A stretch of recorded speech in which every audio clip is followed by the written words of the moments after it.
Hello everyone, welcome back to my channel. If you're new to this channel, do well to hit that subscribe button, like and share this video. So guys, Rufia of Arise TV has come out to blast Okonjo Iweala. Guys, Okonjo Iweala said that Tinubu, stabilized Nigeria's economy. He praised Tinubu for stabilizing Nigeria's economy. Guys, which economy?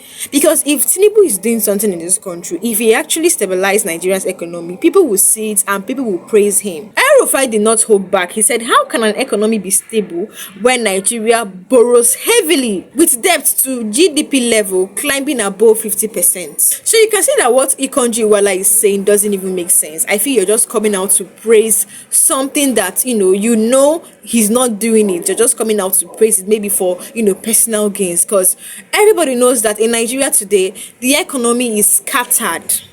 Everybody is complaining of starvation. How can the economy be stable and then people are complaining of hunger, starvation? People cannot eat. People are striving to eat once a day. People are overworking themselves just to buy and put food on the table. Guys, you can see the economy is so bad. So the fact that Okonjo Iweala is coming out to praise him for stabling the economy is not making sense at all. According to Rufia, to call this economy stable is like ignoring the realities of what Nigerians are passing through on a daily basis. Nigeria's public debt has surpassed 121 trillion in 2024, a staggering amount, guys. Debt to GDP ratio now above 50%, breaching thresholds that economists say makes a country vulnerable. Guys, more than 90% of government revenue goes into debt servicing. Meanwhile, poverty levels remain high with over 133 million Nigerians in multidimensional poverty. Guys, stability is true economic terms. It's not just about forex reserves or international applause. It's about whether the average citizen can afford food, housing, healthcare, and education without falling into destitution. I want to be careful when I use that word stabilize, because let's look at the parameters. Our debt to GDP ratio is already crossing the 50% mark. Formerly, it used to be about 20-something% in this country. At some point, we had a ceiling of about 40%. Today, it's crossing the 50% mark. So with all the reforms we have done, that they said, the reform was supposed to herald more money for government, less borrowing. We have borrowed a lot more at this point in time with all the reform. And we are seeing the effect of the borrowing on our economy. Yes, we are building up reserves. But don't also forget the fact that we are borrowing. So reserves can be over $40 billion. But we are also borrowing. And we have passed the 50% mark. Borrowing to our GDP, that's, debt to GDP levels.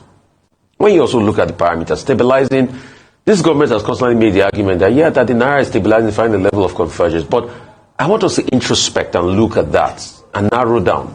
What's the true value of the Naira today? A lot of statistics based on purchasing power parity have posited that the true value of the Naira today should be around 1,000 Naira threshold or thereabout. In fact, the real exchange rate value, some people are saying, should be less than the 1,500 we have.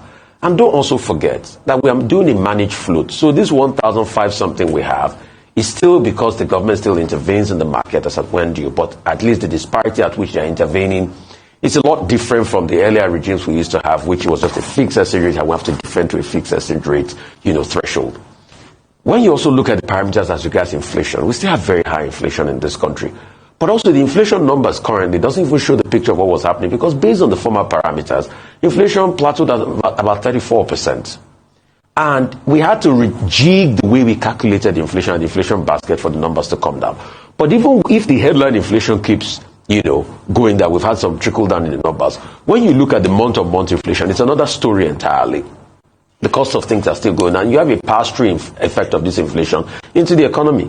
And that's why when we talk about 1 trillion economy, I keep saying it's practically not possible. See, go and check all the literatures. Fact check me. Check all the literatures. For you to double your GDP in 10 years, you must have about a 7.2% growth. So you can go and look at all the literature. That's what all the economic literature say. So when you look at it deeply, we're not growing at that level now. We're 1 trillion economy in the next 5 years. It's going to be a far, but it's good to have hope, have considerations. But also, and in reply to one point you raised yesterday, that we might have big GDP numbers, but the money might not trickle down, and the money might not go through the economy. And that brings me to the point of the Gini coefficients. a very uneven society. The classical example, Sweden used to be one of the most uneven society, but how did they do it?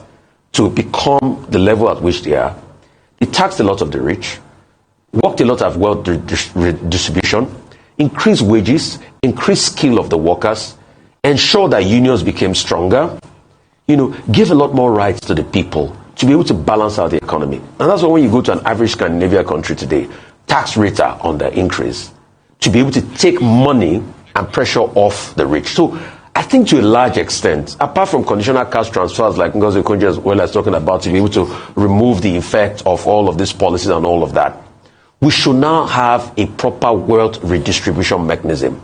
So guys, when you say the economy is stable, Nigerian citizens must, provide food without even struggling. Right now in Nigeria, you see a man having 3 jobs just to survive, just to put food on the table alone, because cost of living is high in Nigeria. You can barely survive. That is why you see most of the Nigerians are leaving the country, basing abroad to survive. Yes. That is why you see the rate at which people are leaving the country is so high.